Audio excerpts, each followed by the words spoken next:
Raul, congratulations over a big win tonight over a ranked opponent. So the biggest win of your career thus far. How do you feel about your performance and just the accomplishment itself?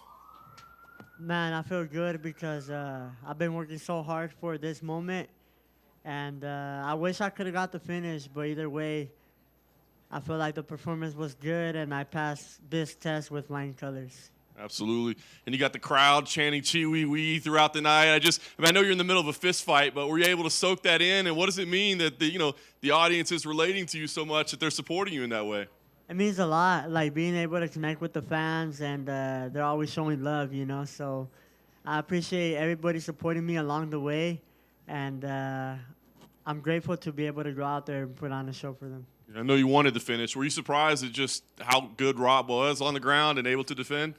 Yeah, I mean, I knew he was gonna play it safe, but he played it more safe than I thought. Like every time I felt like the submission was there, he would reset, and he just wouldn't give me anything. So props to him. Nice. Last thing for me, obviously coming to the UFC at such a young age, I think the only concern was, hey man, once he gets to the top, like you're facing the elite of the world. You just beat a ranked opponent. So at this young age, do you feel like, yeah, I'm ready to compete with the absolute top of the division? Of course. I mean, you see Rafan's been in there with the best, and I passed this test with flying colors, so I'm ready. I'm ready to compete against the best in the world, and if I'm not ready, I'll figure out how to be ready. I got the best team now. I'm with the lab, and I got Cobrinha, I got Jason House, I got good people around me that are gonna help me get ready for any challenge that's ahead of me.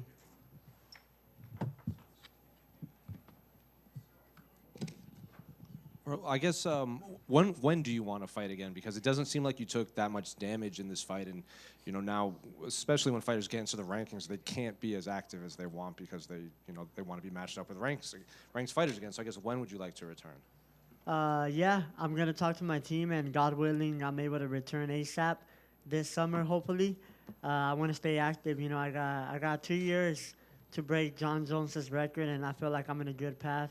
I'm starting off the year good, being ranked at 21 years old. So we're doing a good job, I think. Will you be one of those fighters that tries to, navigate their path to the top, like strategically, like very specific matchups, or are you willing to take on whoever the UFC comes with you, or do you want to just kind of that rapid ascension? Whoever the UFC gives me, to be honest, like I said, if there's anybody that they put in front of me and I get beat, then I'm not ready to become a champion. I believe I'm ready to become a champion. Like I said, I got a good team around me, so I think I can get ready for anybody at the division. I know everybody's good at this point. I'm fighting the best of the best, and I can't wait. Do you think you're ready for a 5-rounder next? Of course, 5 rounds, 3 rounds. Like tonight, I could have won 5 rounds.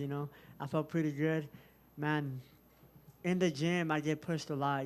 So there's nothing new. Last one for me. Of everyone in that top 15 that you know of, I guess, who do you think poses the most problems to you besides the champion? Hold on, let me think. Can you name them real quick, like top 10? Uh,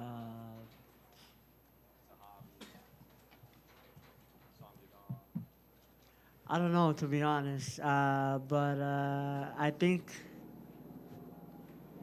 I don't know. I guess we're going to have to see. Hey, Raul back here. Congratulations. Raul, if not an opponent, one of the perks of the UFC is they do go worldwide. I mean, there's obviously a lot of famous, venues, and then obviously a lot of places around the world. Is there a place you would like to go with the UFC for your next fight? Anywhere, to be honest. I love fighting in Vegas. I feel like I'm at home. I love fighting in Mexico City. But anywhere, I'll just be ready to go out there and keep climbing up the ladder. Do you have a message to anybody who shows up to the after party tonight? I don't know. I think I'm just gonna go out, eat with my family, with my team, enjoy, watch my fight, and get back in the gym because, like I said, right now I can't let my foot off the gas. I know hard fights are coming my way, so I gotta stay ready. I gotta keep evolving, And I want to be able to finish all these guys, you know. So today I wasn't able to get that, so I'm not satisfied. So I'm going to get back to the drawing board and work on that. Congrats. Thank you. Hello, Raul. Congratulations for your win. You were the youngest fighter to enter in the UFC. Now the youngest fighter to enter the top 15. Congratulations, and what a mature performance. Can you give us a little bit of your thought about that? It went exactly as we planned. You know, I think we came in with a really good game plan. We knew exactly what he was going to try to do, which is box. And I feel like I managed the distance pretty good. My timing on my shots were pretty good. My control was good. Like I said, all I wanted is the finish, but he was really good at staying safe.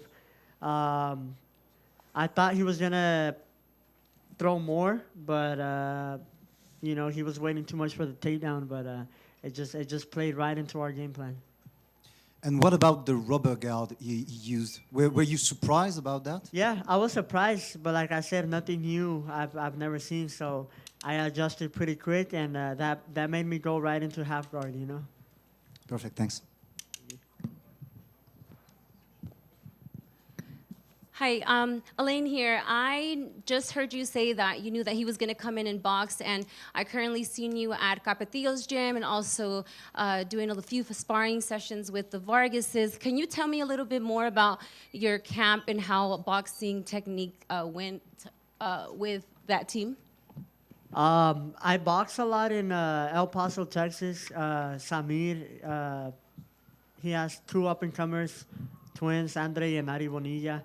And I was out for a year, but I was training every single day. You know, I was evolving in every single thing, and being able to get a lot of boxing sparring in.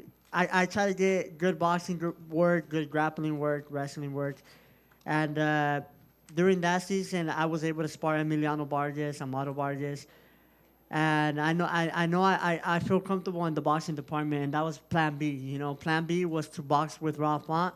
I'm glad we didn't have to go there, but I felt pretty comfortable, you know. That's why I wasn't rushing any takedowns, because I knew if he started defending takedowns and I couldn't take him down, I was going to say, fuck it, and we can box, you know. I felt pretty comfortable.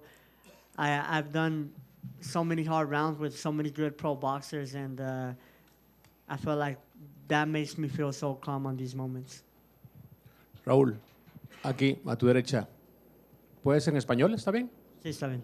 Raúl, subes en el ranking en esta oportunidad con esta victoria. En tu división hay otro mexicano, David Martínez, que está creciendo mucho también en tu división y mucha gente quiere ver mexicanos enfrentarse.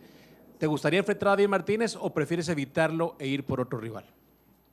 La verdad, David Martínez es un muchacho que me cae muy bien. Él y su hermana, yo los conocí, creo que antes de que entrara al UFC, y alcanzamos a pelear en carteleras juntas, y la verdad que son muy humildes. Me gusta cómo se apoyan entre hermanos, porque así yo también me apoyo con mis hermanos. Entonces, obviamente nadie se tiene miedo en esta división, entonces no por miedo me gustaría evitarlo, pero porque me cae muy bien y somos dos mexicanos representando la bandera. Pero obviamente si la UFC es una pelea que la UFC quiere hacer, pues yo sé que él estaría dispuesto y yo también. Pero por ahorita me gustaría que los dos estuviéramos representando la bandera. Gracias.